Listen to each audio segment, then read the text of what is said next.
This is the launch of my book. I'm not sure how well the chimpanzees read it, but they surely seemed interested in the book.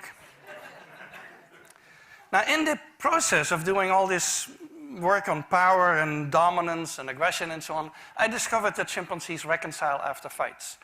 And so what you see here is two males who have had a fight. They ended up in a tree, and one of them holds out a hand to the other. And about a second after I took the picture, they came together in the fork of the tree, and they kissed and embraced each other.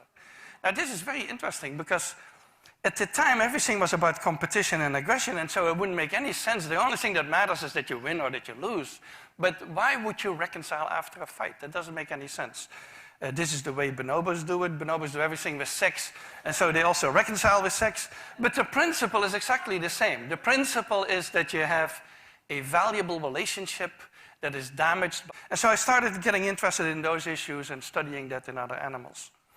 So these are the pillars of morality. If you ask anyone what is morality based on, these are the two factors that always come out. One is reciprocity, and associated with it is a sense of justice and a sense of fairness.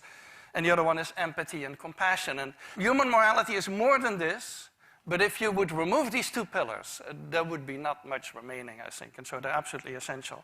So let me give you a few examples here. This is a very old video from the Recorte Primate Center where they trained chimpanzees to cooperate.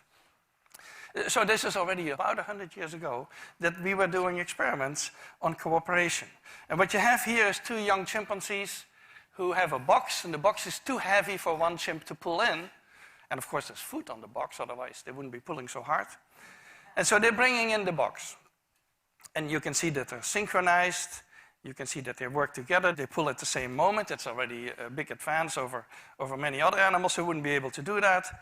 And now you're going to get a more interesting picture, because now one of the two chimps has been fed. So one of the two is not really interested in the task anymore.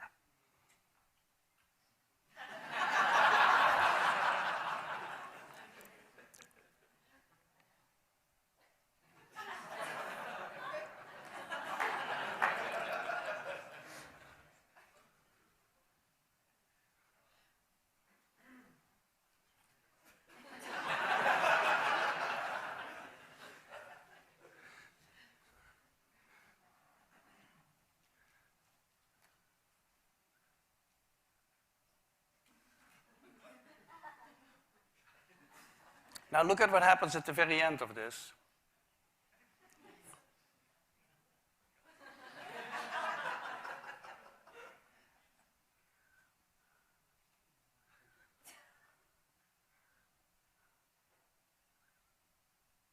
He takes basically everything. So there are two interesting parts about this. One is that the chimp on the right has a full understanding he needs the partner, so full understanding of the need for cooperation. The second one is that the partner is willing to work even though he's not interested in the food. Why would that be? Well, that probably has to do with reciprocity. There's actually a lot of evidence in primates and other. Empathy is my main topic at the moment of research, and empathy has sort of two qualities. One is the understanding part of it. This is just a regular definition, the ability to understand and share the feelings of another, and the emotional part. And so empathy has basically two channels.